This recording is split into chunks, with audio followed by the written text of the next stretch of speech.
వెళ్ళడం కాదు, మన దగ్గరికి భగవంతుడు వచ్చినట్లయితే మనం దగ్గరగా చూసినట్లయితే ఆనందం చాలా గొప్పనైన ఆనందం. అలా వాడవాడల కళ్యాణ నిమిత్తమే ప్రథమంగా ఇన్ని వందల సంవత్సరాలు అయినా కానీ స్వామి ఉద్భవించి ప్రథమంగా ఇక్కడ భీమవరం పట్టణంలో ప్రారంభించబడింది.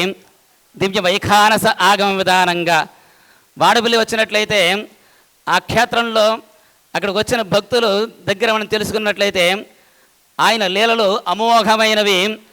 ఎంతమంది కష్టాలు తీర్చారో, ఎంతమందిని స్వామి అనుగ్రహించేత ఆదుకున్నారో మనం ఆ క్షేత్రంలోకి వెళ్ళినట్లయితే తెలుస్తుంది. 7 వారాల వెంకన్న దర్శనం, 7 జన్మల పుణ్యఫలం. మనం తిరుమల వెళితే ఒక్కసారే దర్శనం చేసుకుంటాం, ద్వారకా తిరుమల వెళితే ఒక్కసారే దర్శనం చేసుకుంటాం.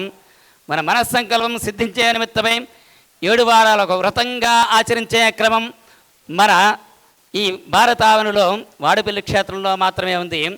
అలాంటి చందన స్వరూప విగ్రహం కూడా ఈ భారతావనిలో ఈ వాడపల్లి క్షేత్రంలో మాత్రమే ఉంది.